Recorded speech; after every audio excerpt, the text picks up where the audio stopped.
pour ce projet, je vais utiliser mon patron de corsage de base sans pince. Pour rendre le projet encore plus accessible, je vais uniquement utiliser le patron de devant.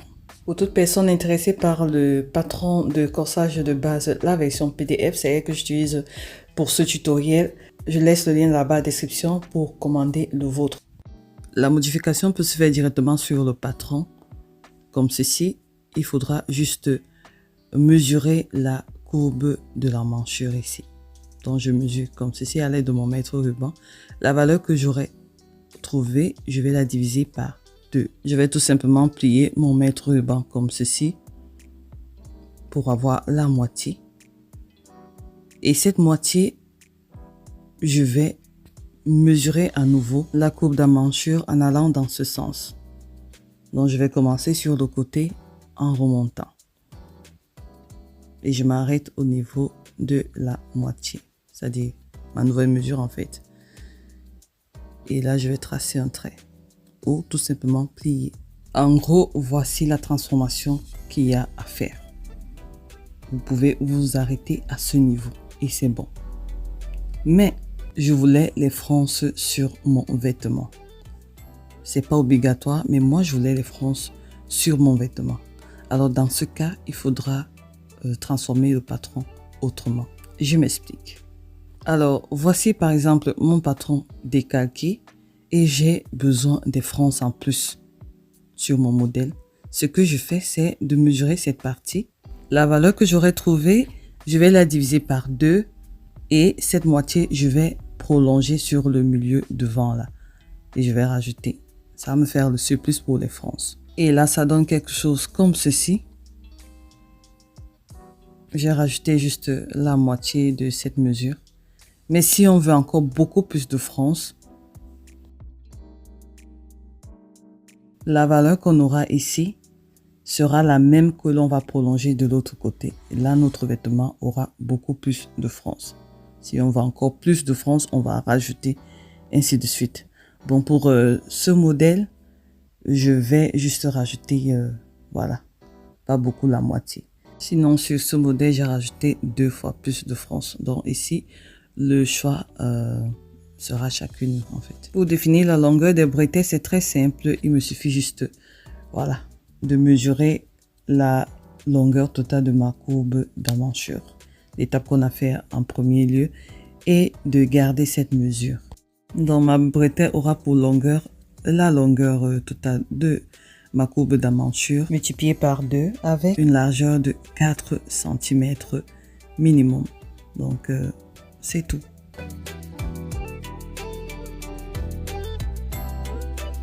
Donc voici tout le patron. On n'aura que 2 pièces de patron.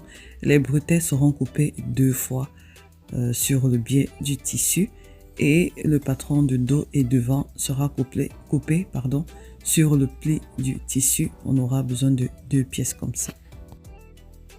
Alors si jamais vous désirez en faire une robe, il faudra juste prolonger, voilà, la longueur de ce patron. Mais si vous voulez un volant comme je l'ai fait avec ce modèle, il suffira juste de mesurer cette partie. La valeur qu'on aura trouvée là, on divise par 2 et on la prolonge de l'autre côté. Pareil comme on a fait pour avoir ce patron. Si on veut beaucoup plus de fronces, on rajoute la même valeur et on détermine la largeur ou la hauteur, je sais pas comment on appelle là, du volant. Donc c'est tout. Donc j'ai plusieurs modèles où je montre comment faire une robe à volant. Par exemple, ce modèle, c'est le même principe. Voilà. Alors, le tissu que j'utilise, c'est un tissu beige. C'est de la viscose. C'est 100% viscose. Donc, c'est vraiment très léger. Et avec les tissus vraiment fluides, le rendu est encore meilleur. Mais sinon, avec du wax, on arrive à avoir aussi un joli rendu. Alors, j'ai plié mon tissu en 4. Comme ceci. Et je vais, voilà, couper mon patron. Il ne faudra pas oublier de suivre le sens du droit fil. C'est très important. Moi, j'ai encore diminué mon top.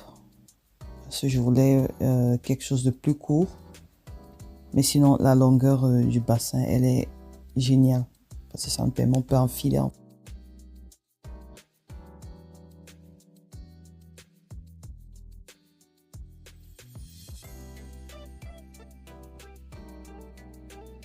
Avec ma crête tailleur, je vais marquer le mauvais côté, surtout avec un tissu uni comme ça là, c'est parfois compliqué.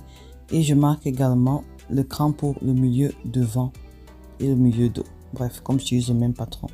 Donc la prochaine étape, c'est d'aller couper les bretelles. Les bretelles, je vais couper cela sur le biais du tissu. Donc sur la diagonale, j'ai déjà marqué que je suis sur le mauvais côté et je vais placer comme ceci et je vais couper. Ou je plie tout simplement comme ça. Là, j'ai mes deux pièces. Donc je vais couper comme ceci.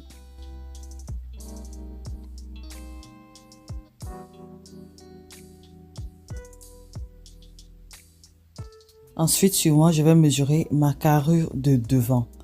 Donc, la mesure que j'aurais trouvée, c'est elle que je vais déterminer là. Chez moi, c'était de 30 cm. On peut déborder, mais prenez la mesure juste. Comme ça, on aura vraiment un joli décolleté. Et je me suis toujours servi de mon patron de la bretelle. Et je vais couper deux pièces. Ça, c'est pour pouvoir faire les finitions. Et si on ne veut pas utiliser le même tissu pour les finitions, on peut utiliser un biais de tissu. Ça fera toujours l'affaire.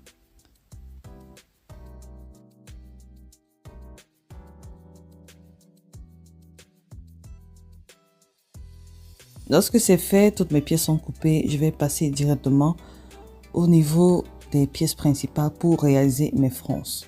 Ici, je pense que tout le monde connaît déjà comment réaliser les fronces. On a assez fait des robes cabas ici. Donc, ici, je suppose que tout le monde connaît. Lorsque c'est fait, j'ai bien reparti mes fronces. Je vais donc mesurer la valeur que j'ai trouvée sur ma carrure de devant. Et je vais prendre cette pièce qui correspond également à la mesure de ma carrure de devant. Je fais tout simplement endroit contre endroit. Et je vais aller coudre à 1 cm du bord.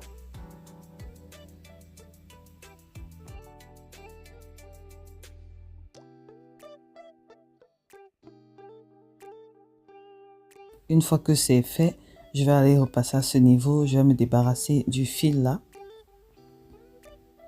Je repasse bien. Ensuite, je vais faire un pli comme ça de 1 cm. Je replie comme ça 1 cm. Je vais marquer avec le fer à repasser comme je montre dans la vidéo. Il y avait la vapeur ce jour-là, mon Dieu. Et je replie comme ceci.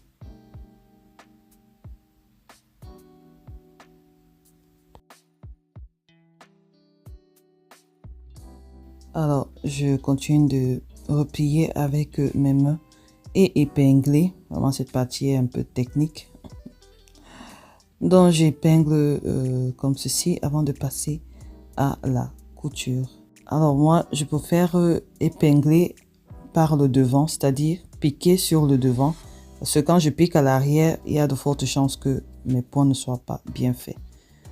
Donc, voilà, là, je suis en train de faire la surpiqûre à 2 mm du bord environ sur le bon côté.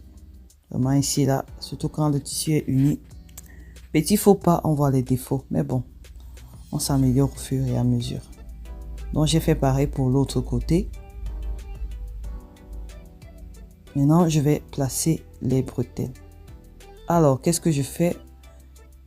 Là, je suis sur le bon côté.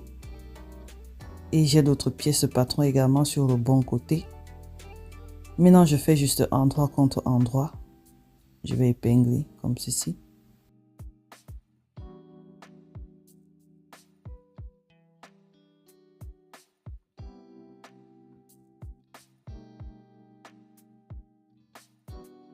Une fois terminé, je passe de l'autre côté, mais je vais utiliser le bout du tissu. Donc, je répète le même processus et je vais épingler. Alors, avec ce système de bretelles, on n'a pas besoin du petit truc là pour régler les bretelles. Ici, on a vraiment la bretelle, voilà, qui va bien nous suffire.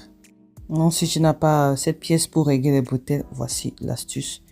Tu as ton top à bretelles sans souci. Et je vais aller passer à 1 cm du bord. Donc, on va aller coudre comme ceci. Donc, je fais d'abord ma première couture ici.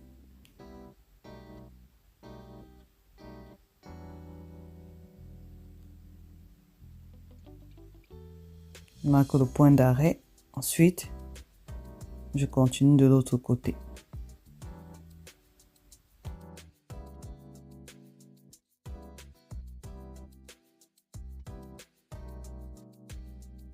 Voilà, une fois que c'est fait, voilà, ça prend déjà forme. Je vais aller repasser pour donner encore une meilleure forme. Bon, là, je fais comme ceci. Voilà, je repasse sur le bon côté, je retourne le vêtement, je repasse bien et je vais refaire mon pli de 1 cm. Comme ceci. Et je vais marquer avec le fer. Ainsi de suite. Si on a déjà un biais qui est préformé, ça rend encore les choses plus faciles. Donc, c'est tout ce qu'il y a à faire. Je replie comme ça. Je repasse.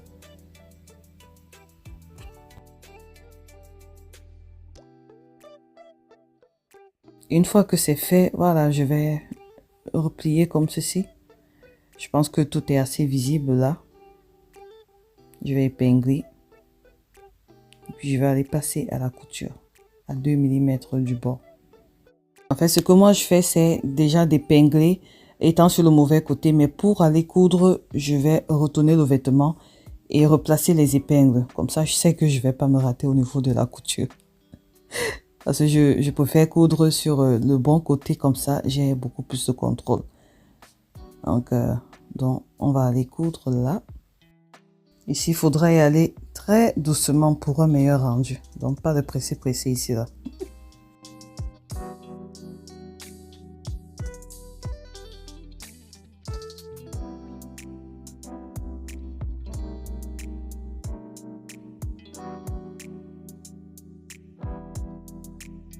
Donc voilà, les bretelles sont déjà fixées. On a qu'à fixer les côtés endroit contre endroit. Voici comme bonjour, je cours à 1 cm du bord. Je passe au fil zigzag ou à la sujeteuse pour ceux qui en ont. Et voilà, bien repasser le vêtement. Et le tour est joué. Ah oui, faire l'ourlet du bas si c'est un top. Et rajouter le volant sur le bas si c'est une robe à volant. Je vais laisser d'autres vidéos où j'utilise des volants. Comme ça, vous n'aurez pas d'excuses. Donc voilà, tout est terminé. C'est facile comme bonjour, n'est-ce pas? Bon, voilà les petits hauts comme ça qu'on peut mettre en dessous des vêtements, des blazers. On peut utiliser ça comme robe de nuit. Hein? Cherchez un autre tissu et ça vous fait votre robe de nuit. Là, par exemple, c'est avec les volants.